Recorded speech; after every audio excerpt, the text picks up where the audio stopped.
नमस्कार साथियों, आप सभी का स्वागत है द ज्ञान टॉप यूट्यूब चैनल पर।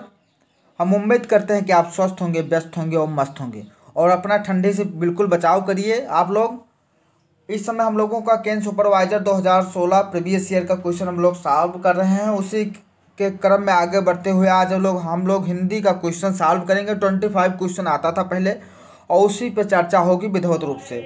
और आप लोग लिंक को शेयर कर दीजिए, उसके बाद हम लोग क्वेश्चन की ओर आगे बढ़ेंगे।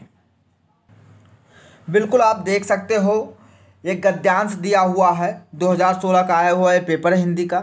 और गद्यांश पे हम लोग चर्चा करेंगे विधिवत रूप से। क्या क्या गद्यांश में दिया गया है उसके बारे में थोड़ा जान लेते हैं। दिया हुआ है, मनुष्य तभी तक मनुष्य है जब तक वह प्राकृतिक से ऊपर उठने के लिए संघर्ष करता है। पहला पॉइंट। अब आगे बढ़ते हैं, ध्यान से सुनिएगा, यहीं से क्वेश्चन पूछे जाएंगे।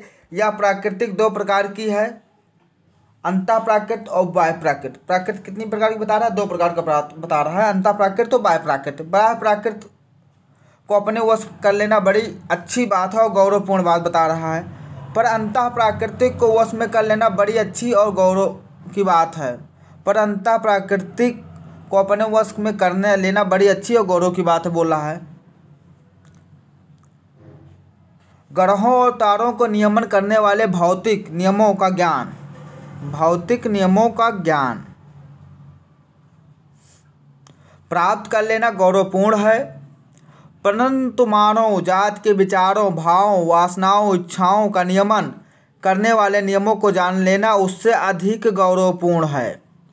अतएव हमें अपनी अंतः प्राकृतिक और अंतः वृत्तियों पर विजय पाने का निरंतर प्रयास करना चाहिए।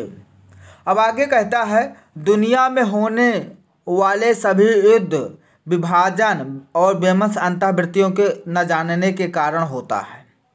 क्या कहता है? दुनिया में होने वाले सभी युद्ध, विभाजन, वैमनस्य अंतःवृत्तियों को न जानने के कारण होता है। अब यहीं से क्वेश्चन पूछ रहा है कि दुनिया में होने वाले विभाजन, वैमनस्य का निम्नलिखित में कौन सा प्रमुख कारण है?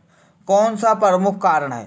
बिल्कुल आप यहीं से देख लीजिए, सबसे नीचे ही पार्ट में दिया हुआ है, तो विकल्प सी आपका सही हो जाएगा।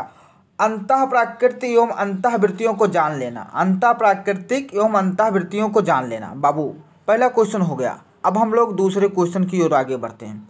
दूसरा क्वेश्चन क्या कहता है? सर्वाधिक गौरवपूर्ण क्या है? सर्वाधिक गौरवपूर्ण क्या है? तो हम लोगों ने गद्यांश जब पढ़ा था तो उसमें दिया हुआ था, अंतः प्राकृतिक और अंतःवृत्तियों पर विजय पाने का निरंतर प्रयास है। समझ में आया कि नहीं आया? समझ में आ गया होगा। अब हम लोग बढ़ते हैं क्वेश्चन नंबर 3 की तरफ। काव्य शब्द का स्त्रीलिंग रूप क्या है? काव्य शब्द का स्त्रीलिंग रूप क्या है? तो इसका काव्यत्री हो जाएगा स्त्रीलिंग। काव्य शब्द का स्त्रीलिंग रूप क्या है? काव्यत्री है। और शेष जितने हैं सब गलत हैं। शेष जितने भी हैं वो सब गलत तरीके से लिखे गए हैं, वो सब अशुद्ध लिखेंगे। और एक चीज़ और जान लीजिए, कुछ शब्द हमेशा पुल्लिंग होते हैं, हमेशा पुल्लिंग में ही प्रयोग होते हैं। जैसे घी हो गया, जी हो गया, मोती हो गया, दही हो गया, भात हो गया, खेत हो गया, बहुत सारे उदाहरण हो गया, सूत हो गया, दांत हो गया, आंसू, आलू, गेहूँ इत्यादि। और कुछ ऐसे भी शब्द हैं जो हमेशा स्त्रीलिंग में प्रयोग होते हैं, जैसे रोटी, टोपी, उदासी, रात, बात, लात, प्यास, मिठास, बहुत सारे शब्द हैं। और बहुत सारे शब्द होते हैं जो स्त्रीलिंग और पुल्लिंग दोनों में प्रयोग होते हैं। अब हम लोग क्वेश्चन नंबर 4 की ओर आगे बढ़ते हैं। क्वेश्चन नंबर 4 है, पेड़ से पत्ता गिरा। यहाँ पेड़ से कारक है, पेड़ से पत्ता गिरा तो कौन सा कारक होगा? बाबू अपादन कारक होगा। जिनका अपादन लगा है उनका सही है, जिनका अपादन लगा है उनका सही है। पेड़ से पत्ता गिरा, यहाँ पर क्या हो रहा? पेड़ से अपादन कारक है। संज्ञा के जिस रूप में किसी वस्तु को अलग होने का भाव प्रकट होता है, संज्ञा के जिस रूप में किसी वस्तु को अलग होने का भाव प्रकट होता है उसको क्या कहते हैं? उसको अपादन कहते हैं, उसको अपादन कहते हैं। अब क्वेश्चन नंबर 5 की ओर हम लोग आगे बढ़ते हैं। क्या दिया हुआ है, निम्नलिखित वाक्यों में कौन सा वाक्य संयुक्त वाक्य नहीं है। तो बाबू इसमें आपको छांटना है कि संयुक्त वाक्य नहीं है। अभी पहला देखिए, वह आया और पानी पीकर चला गया, बाबू ये संयुक्त वाक्य है। करो या मरो संयुक्त वाक्य है। उसने परिश्रम किया परंतु सफल ना हो सका, उसने परिश्रम किया परंतु वो सफल ना हो सका। और सी नंबर का विकल्प है, वह आकर पानी पीकर चला गया। तो ये संयुक्त वाक्य नहीं है। वह आकर पानी पीकर चला गया, यह संयुक्त वाक्य नहीं बाबू, ये सरल वाक्य है। क्या है बाबू, ये सरल वाक्य है, बिल्कुल ये सरल वाक्य। वह आकर पानी पीकर चला गया, यह सरल वाक्य है। समझ में आया कि नहीं आया? समझ में आया होगा। सारे क्वेश्चन काफ़ी इजी आते हैं और एग्ज़ाम के दृष्टिकोण से काफ़ी इम्पोर्टेंट भी होते हैं। 6 नंबर का क्वेश्चन है, निम्नलिखित में कौन सा वाक्य शुद्ध है। निम्नलिखित में कौन सा वाक्य शुद्ध है। अब पहला दिया हुआ, फूलों का सुंदरता दर्शनीय है। फूलों का सुंदरता दर्शनीय है, इसका शुद्ध रूप क्या होगा, सही बताना आप लोग। फूलों का सौंदर्य दर्शनीय है, ये भी गलत है, ये अशुद्ध है। यहाँ ताज़ा और गर्म भैंस का दूध मिलता है। यहाँ ताज़ा और गर्म भैंस का दूध मिलता है, बाबू बिल्कुल गलत है। यह भैंस का ताज़ा एवं गर्म दूध मिलता है, ये होगा। अब आ जाता है विकल्प नंबर सी, उसे मृत्युदंड की सजा दी गई। उसे मृत्युदंड की सजा दी गई, तो इसमें क्या होगा, उसे मृत्युदंड दिया गया। उसे मृत्युदंड दिया गया। अब बाबू मृत्युदंड और सजा एक साथ नहीं प्रयोग किया जा सकता है, यानी विकल्प डी सही होगा। कोई भी वाक्य इसमें से सही नहीं है, कोई भी वाक्य इसमें से सही नहीं है। अब आता है क्वेश्चन नंबर 7। लिखा हुआ है क्वेश्चन नंबर 7 में, मैंने रमेश से पत्र लिखवाया। क्या लिखा है, मैंने रमेश से पत्र लिखवाया। बाबू क्या, जब आपने रमेश से पत्र लिखवाया, मैंने रमेश से पत्र लिखवाया, इस वाक्य में लिखवाया कौन सा प्रकार की क्रिया है। तो ये है प्रेरणात्मक क्रिया। क्या है, प्रेरणात्मक क्रिया। अब बाबू प्रेरणात्मक क्रिया किसे कहते हैं। एक चीज, जिन क्रियाओं से इस बात का बोध हो कि कर्ता स्वयं कार्य न करके किसी दूसरे से कार्य कराने के लिए प्रेरित करता है, खुद नहीं करता है, दूसरे से कार्य कराने के लिए प्रेरित करता है, वो क्या कहलाता है, प्रेरणात्मक क्रिया। जैसे उठवाना, चलवाना, खिलवाना, ये सब क्या है बाबू, ये प्रेरणात्मक क्रिया हैं, बिल्कुल प्रेरणात्मक क्रिया। 7 नंबर का हो गया। अब आता है 8 नंबर, कवि मलिक मोहम्मद जैसी द्वारा रचित पद्मावत की भाषा है। तो बाबू कवि मलिक मोहम्मद जैसी द्वारा लिखी गई रचना पद्मावत किस भाषा में लिखी गई। तो बाबू ये अवधी में लिखी गई है, अवधी में लिखी गई है। कवि मलिक मोहम्मद जैसी द्वारा लिखी गई पद्मावत रचना अवधी में लिखी गई है। और जैसी भक्ति काल के निगूढ़ प्रेमश्रयी धारा के सूफी कवि थे। बिल्कुल समझ में आपको आया होगा। अब आ जाता है 9 नंबर का क्वेश्चन। 9 नंबर का क्वेश्चन है, दिग्दर्शन का संधि विच्छेद। दिग्दर्शन का संधि विच्छेद क्या होगा, दिक प्लस दर्शन इसका होगा। और ये दिग्दर्शन कौन सी संधि है, दिग्दर्शन कौन सी संधि है बाबू, तो ये होगा व्यंजन संधि। व्यंजन संधि क्या होगा बाबू, व्यंजन संधि। अब क्वेश्चन नंबर 10 की ओर हम लोग आगे बढ़ते हैं। शुद्ध वर्तनी का चयन कीजिए।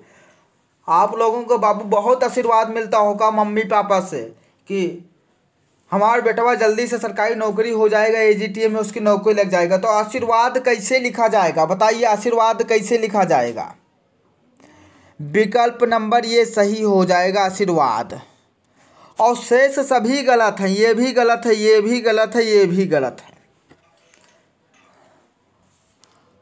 अब आता है 11 नंबर का, आंखों में धूल झोंकना। आंखों में धूल झोंकना, बाबू पढ़ाई करिए, माता पिता के आंखों में धूल ना झोंकिए, झूठ ना बोलिए, यानी धोखा देना, यानी धोखा देना बाबू साहब। आंखों में धूल झोंकना मतलब धोखा देना। ऐसा ना हो कि आपकी गर्लफ्रेंड भी आपकी आंखों में धूल झोंक रही है, तो थोड़ा सावधान रहिएगा, सावधान रहिएगा। इन सब चक्करों में ना पड़ो, पढ़ाई पे फोकस करो, पढ़ाई पे फोकस करो। धोखा देना क्या होगा बाबू? धोखा देना। आंखों में धूल झोंकने का मतलब धोखा देना। अब आ जाता है नोटिफिकेशन। हम लोग इंतज़ार करते हैं कि एग्रीकल्चर टेक्निकल असिस्टेंट का नोटिफिकेशन आ जाए, नोटिफिकेशन आ जाए। तो नोटिफिकेशन का मतलब होता है अधिसूचना आ जाए, अधिसूचना आ जाए। अब ये इसका हिंदी रूप क्या होगा? अधिसूचना होगा बाबू। कहीं कहीं रहता है टिप्पणी ना करो बाबू, टिप्पणी, किसी पे टिप्पणी ना करो, तो उसको कहा जाता है कमेंट। और आप लोग कमेंट बॉक्स में अच्छे अच्छे कमेंट करा करिए, अच्छे अच्छे कमेंट करिए। सूचना का मतलब होता है इन्फॉर्मेशन, इन्फॉर्मेशन, सार संक्षेप, सार संक्षेप मतलब समरी। क्या होगा बाबू? समरी। अब आता है 13 नंबर का क्वेश्चन। 13 नंबर का संलग्न का अंग्रेजी रूप है, अंग्रेजी रूप क्या है? तो क्या होगा? इनक्वालेट, यानी विकल्प नंबर सी सही हो जाएगा। समझ में आ रहा होगा, मज़ा भी आ रहा होगा, हम ऐसा मानते हैं, क्योंकि आप लोग सभी पढ़ने वाले बच्चे हो। सा का उच्चारण स्थान, सा का उच्चारण स्थान क्या होगा? जल्दी जल्दी बताइए। कंठ होगा, मूर्धा होगा, तालु होगा, दंत होगा? तो बाबू ये ताल होगा। सा का उच्चारण स्थान ताल होगा। ई का भी उच्चारण स्थान ताल होता है, बड़ी ई का उच्चारण स्थान ताल होता, चा का होता है, छा का होता है, जा का होता, बहुत सारे शब्द हैं जिनका होता है। सा एवं सा का उच्चारण स्थान बताइए आप लोग। सा कितने प्रकार के होते हैं, थोड़ा कमेंट करके आप लोग बताइए। अब आ जाता है 15 नंबर का क्वेश्चन। हाथी किस प्रकार का शब्द है? हाथी किस प्रकार का शब्द है? हाथी बाबू तद्भव होगा। हाथी क्या होगा? तद्भव होगा। और इसका तत्सम क्या होगा? इसका तत्सम होगा हस्ती।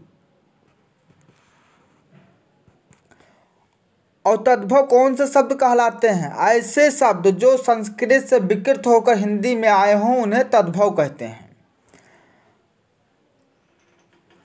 जैसे बताइए आप लोग, एक ही बता दीजिए। ऊंट, ऊंट का तत्सम रूप बता दीजिए आप लोग, कमेंट में ऊंट का तत्सम रूप बता दीजिए। अब आता है 16 नंबर का क्वेश्चन, बहुत इंपॉर्टेंट क्वेश्चन है। आप लोग लिंक को शेयर कर दीजिए जल्दी जल्दी। लड़का जल्दी से लपक कर पहुंचा, लड़का जल्दी से लपक कर पहुंचा। बाबू लपक कर पहुंचा, लड़का जल्दी से लपक के पहुंचा। वाक में जल्दी से क्या है? क्रिया विशेषण है। क्या है बाबू? क्रिया विशेषण है। जल्दी से क्या है? क्रिया विशेषण है।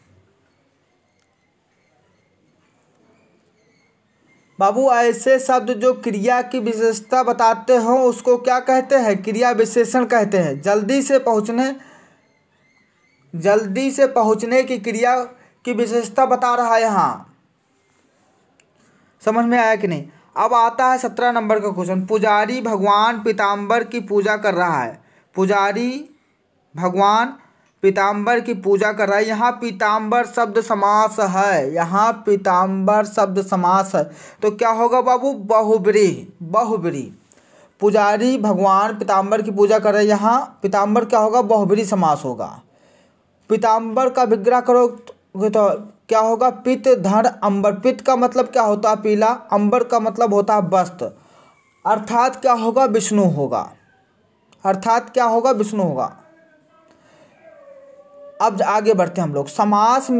समास में आए पदों को छोड़कर जब किसी अन्य पद की प्रधानता हो तो उसे क्या कहते हैं? बहुब्रीहि समास कहते हैं।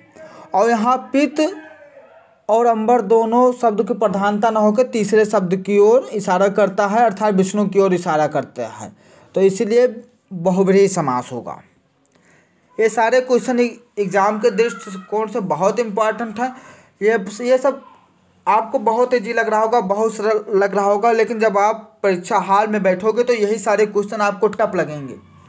कामायनी महाकाव्य के रचनाकार, कामायनी महाकाव्य के रचनाकार बाबू जयशंकर प्रसाद, जिन्होंने जयशंकर प्रसाद सोच रखा है दिल में, उनकी ये रचना सही है। जयशंकर प्रसाद की बहुत रचनाएं हैं। प्रेम पथिक है, झरना है, आंसू है, लहर है, चंद्रगुप्त है, ध्रुव स्वामिनी है, इंद्रजाल है। तो जयशंकर प्रसाद की बहुत सारी रचनाएं हैं। अब आता है 19 नंबर का क्वेश्चन। तब तक आप लोग लिंक को शेयर कर दीजिए, वीडियो को लाइक कर दीजिए। चैनल पे पहली बार विजिट कर रहे हैं तो भाई सब्सक्राइब तो कर ही लो, इसको कहने की ज़रूरत ना पड़े। अनभिज्ञ का विलोम क्या होगा? अभिज्ञ होगा, बिल्कुल सही। अब बढ़ते हैं 20 नंबर क्वेश्चन की ओर। नीचे दिए गए शब्दों में कौन सा शब्द अग्नि का प्राय नहीं है? नीचे दिए गए शब्दों में कौन सा अग्नि का प्राय नहीं है? अब बताओ बाबू, अग्नि का प्राय कौन नहीं है? अनिल का मतलब होता है हवा, और बाकी किसान का मतलब होता है आग। हुतासन का मतलब अग्नि में है, वाहिन का मतलब होता है अग्नि, लेकिन अनिल का अर्थ होता है हवा। बहुत सारे बच्चों का नाम अनिल होगा, आपके किसी मित्र का नाम अनिल हो तो समझ लो हवा है। बहुत इसको याद करने का यही सब तरीका नहीं। अनल और अनिल में लोग कन्फ्यूजन रहते हैं। अब आता है 21 नंबर का क्वेश्चन। असुरक्षित शब्द में उपसर्ग है, असुरक्षित में उपसर्ग है, बिल्कुल सही आप लोग बता रहे हैं। विकल्प नंबर सी सही होगा, आधनसु। क्या होगा? असुरक्षित शब्द में आ और सु दोनों उपसर्ग हैं। क्या है? दोनों उपसर्ग हैं, बिल्कुल सही। अब आ जाता है क्वेश्चन नंबर 22। कोष्ठक में विराम चिन्ह का क्या नाम है? कोष्ठक में विराम चिन्ह का क्या नाम है बाबू, बताइए। ये हो जाएगा अर्ध विराम। एक ऐसे होता है, सीधा खींचा रहता है, इसको क्या कहते हैं बाबू? इसको क्या कहते हैं? इसको कहते हैं योजक।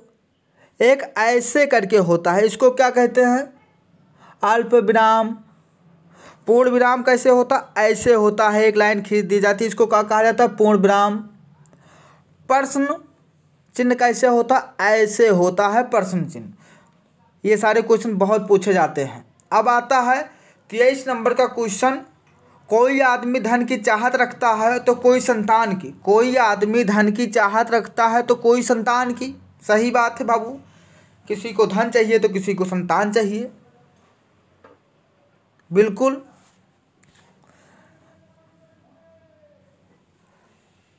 पहला विकल्प क्या है? प्रथम बार कोई सर्वनामिक विशेषण है, बिल्कुल गलत। दूसरी बार आया शब्द सर्वनाम है, गलत। दोनों बार आया कोई शब्द सर्वनाम है, जी हाँ, विकल्प नंबर सी सही होगा, विकल्प नंबर सी सही होगा। देखिए, कोई आदमी धन की चाहत रखता है तो कोई संतान की। यहाँ प्रथम बार में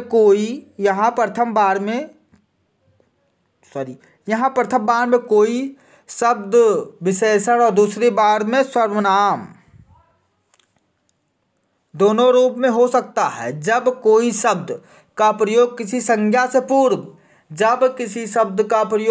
संज्ञा से पूर्व होगा तब सर्वनामिक विशेषण का कार्य करेगा। समझ में आया? तो विकल्प नंबर सी सही होगा। अब आ जाता है आखिरी 2 प्रश्न। महाधन ईश बाबू बताइए, महाधन ईश का होगा, महाधन ईश होगा महेश, लेकिन आयोग क्या माना है 2016 में? इसको माना महीश, लेकिन इसका सही आंसर होगा महेश। अब आयोग इसको महीश मानता है और जो सही दिशा में इसका होता महेश होता।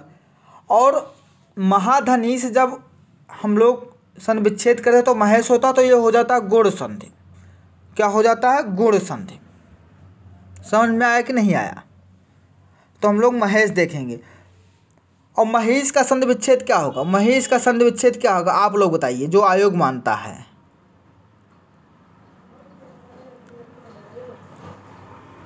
महेश का संध होगा मही धनीश होगा। यहाँ एक मात्रा हो जाएगा बाबू, यहाँ एक मात्रा हो जाएगा तो महीश होगा, तब सही होगा। ये आयोग की तरफ से गलत था, लेकिन ये महाधनीश का संधि विच्छेद महेश होगा। और जब ये महीश होगा तब क्या होगा? तब ये हो जाएगा दीर्घ संध। और महाधनीश होगा तब क्या होगा? तब बाबू ये गुण संध हो जाएगा। अब आखिरी क्वेश्चन है आप लोगों के बीच में, निम्नलिखित में कौन सा भाववाच्य का उदाहरण है? भाववाच्य का उदाहरण है बच्चा सो गया, बच्चा सो गया, मुझसे गाया नहीं जाता, मुझसे गाया नहीं जा। भाववाच्य का उदाहरण क्या? मुझसे गाया नहीं जाता, ये भाववाच्य का उदाहरण है। जब वाक्य में कर्ता या कर्म, जब वाक्य में कर्ता या कर्म से इतर भाव की प्रधानता हो तो उसे क्या कहते हैं? भाववाच्य कहते हैं। अगर ये वीडियो आपको पसंद आया हो तो चैनल को सब्सक्राइब कीजिए, वीडियो को लाइक कीजिए, और ऐसे ही वीडियो आपको रोज मिलेंगे। जय हिंद, जय भारत, वंदे मातरम।